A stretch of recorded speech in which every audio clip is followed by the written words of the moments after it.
रहता हूँ, लेकिन जहाँ मैं रहता हूँ वहाँ मेरी पूरी 100% देने की कोशिश करता हूँ। और महाराज जी के आशीर्वाद से बताना चाहूँगा कि जिस बच्चे को या जिन बच्चों को गांव नकार देता है कि ये तो किसी काम का नहीं है, उनको हमने सफल बना करके समाज को सौंपा है।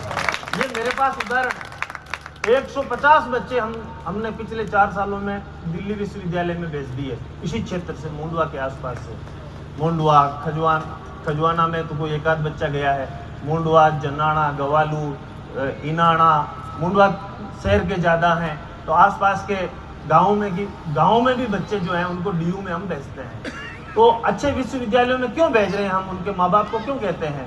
क्योंकि यहाँ से पास आउट होकर के हमसे जो बुद्धि लेकर के थोड़ा बहुत सीख करके बच्चा कॉलेज में जाता है, वहाँ से लौटता है तो वो बुद्धू बन करके लौटता है, एकदम टपोरीपन में जाता है, कॉलेज लाइफ उसकी डल हो जाती है, वो गंदी राजनीति में घुस जाता है, संस्कार भूल जाता है, वो नशे में लिप्त हो जाता है। उन बच्चों को जब हम देखते हैं तो बड़ा दिल में दर्द होता है।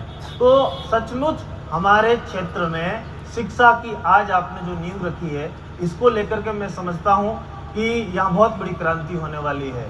इससे बड़ी कोई क्रांति नहीं है।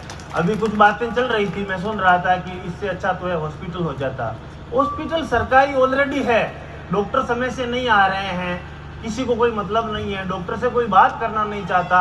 हमारे बच्चों में, युवाओं में वो मादा नहीं है कि डॉक्टर को आने के लिए बाध्य कर दे। कुछ दिन पहले यहाँ खजवाना की बात थी, राजवीर भैया के कारण आयुर्वेदिक जो डॉक्टर साहब थे उनको आना पड़ा, जो आते नहीं थे। तो बच्चे जब जागरूक होंगे तो अपना हक मांगेंगे, और जो हक जो होता है वो बिना शिक्षा के नहीं मिलता। अज्ञान का जो अंधकार है, बड़ा इतना गहरा अंधकार है, जिसको दूर ऐसे संतों के सानिध्य से ही मिल सकता है। वो ताकत आती है आपसे, सच को सच कहने की ताकत वाले युवा संस्कारी अगर इस संस्था से निकलेंगे, इस गांव की सूरत बदल जाएगी। सिर्फ हंगामा खड़ा करना शायद आपका मकसद नहीं है, आपका मकसद है कि खजवाना की तस्वीर बदलनी चाहिए।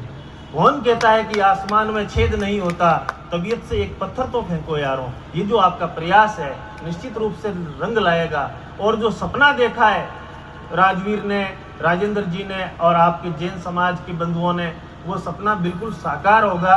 और वो दिन दूर नहीं कि इस विद्यालय से निकले हुए बच्चे यूपीएससी की परीक्षाओं को क्रैक करेंगे, वो आगे जाएंगे, वो शासन को संचालित करेंगे और अच्छे नेता पैदा करेंगे, अच्छे नेता भेजेंगे संसद में, विधानसभा में। क्योंकि शिक्षा से ही सब कुछ जाता है। शिक्षा सब विभागों का मातृ पितृ विभाग है। कई बार मैं जाता हूँ, शिक्षकों की आलोचना सुनता हूँ तो मेरे से सहन नहीं होता, और कोई अधिकारी होता है तो